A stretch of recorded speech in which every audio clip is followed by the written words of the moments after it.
good morning, Shabir. I want to start with the very obvious question, just a reminder in case people still don't know, why is it so important to recycle? Good morning. Thank you very much for having me on your show. Yes, it's so important to recycle because we're running into huge issues from a climate perspective. We're running into global warming. We've seen floods,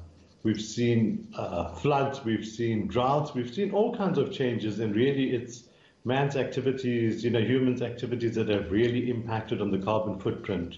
And in the last 50 years or so, this has increased exponentially. So recycling has significant impacts in terms of reducing carbon emissions, as well as reducing waste that ends up in landfill. It has numerous benefits, and we can also repurpose or reuse the products then using virgin or raw material again. So it has numerous benefits besides income generation opportunities as well. All right, so let's take a look at the good news for the moment. The glass recycling rate has increased by 44%, which is something positive to look at. Why do you think this is? Do you think South Africans are finally starting to take recycling a little bit more seriously?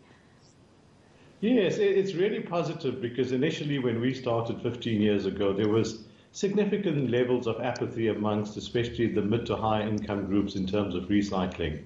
But over the past 15 years, we've had significant marketing, public relations, and communication campaigns and strategies in place to change people's mindsets about recycling. So certainly there has been a significant improvement. However, in my opinion, there's still a lot that needs to be done in changing more people's mindsets to recycle. And that doesn't happen overnight. It does take time, and we're constantly working on that. But if one looks at it from a holistic perspective, it certainly has improved significantly over the past few years, and people are becoming more environmentally conscious. All right, so how did lockdown affect some entrepreneurs as well as glass vendors and the like?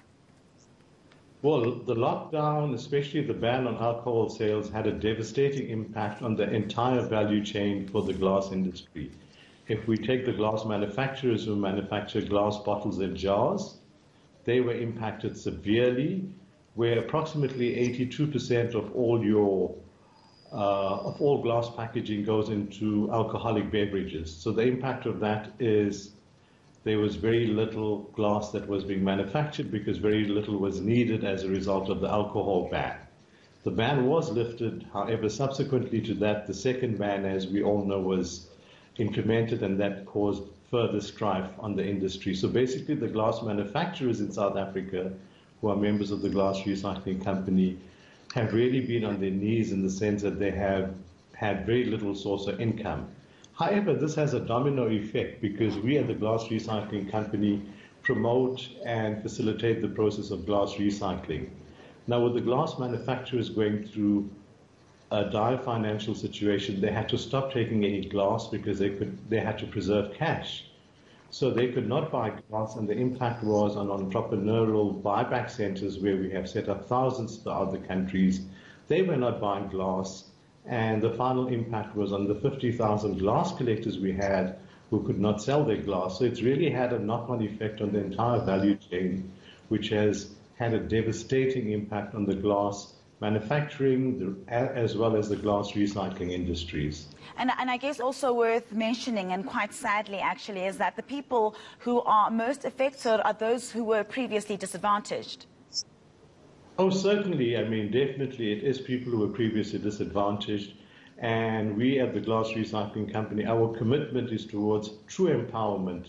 As I indicated, the thousands of buyback centers we have supported are primarily owned by historically or previously disadvantaged South Africans, because that's also part of our empowerment strategy. In addition, the collectors, the majority of whom are disadvantaged, have also been impacted severely. So it's really had a negative knock-on industry, and especially it's hurt people that really need the source of income by collecting glass and then selling it on to buyback centers, which are then eventually sold to the glass manufacturers. We even got to a stage when the glass manufacturers were looking at shutting down their operations completely, and that would have led to importation of glass because the glass manufacturers could have closed operations in its entirety. Fortunately, the ban has been uplifted, but it's going to take, in my opinion, at least 6 to 8 months before we get to some sense of normality in the glass manufacturing and recycling industries. And how does one, and I'm asking this in your expert opinion, how does one then begin bouncing back? How do you ensure that the industry does go back to what it was or even improve even more? Well, there's a few ways we can look at it. I mean, glass sales, in our opinion, will not get back to normal levels pre-COVID or pre-lockdown. We think it'll take at least, as I indicated, at least 6 months. The glass manufacturers who are the ultimate buyers of glass also have a large stockpile of glass, so it's going to take them a while to build away those stockpiles because the value of that glass alone is in excess of 100 million rands. In addition to that, they are taking glass volumes, but not at the levels that they were taking it prior to the alcohol ban and the lockdown. So I would say in about 6 to 8 months we will get back to normality. However, we need to increase glass sales, which is significantly dependent on the sale of alcoholic beverages. The ban has been lifted, but also as an industry, we expect people, if they do consume alcoholic beverages, they need to do it in a safe manner, not to cause any harm or any kind of problems that would emanate to society as a whole. All right, thank you very much. We'll leave it there. Shabuja Tem, Glass Recycling Company CEO.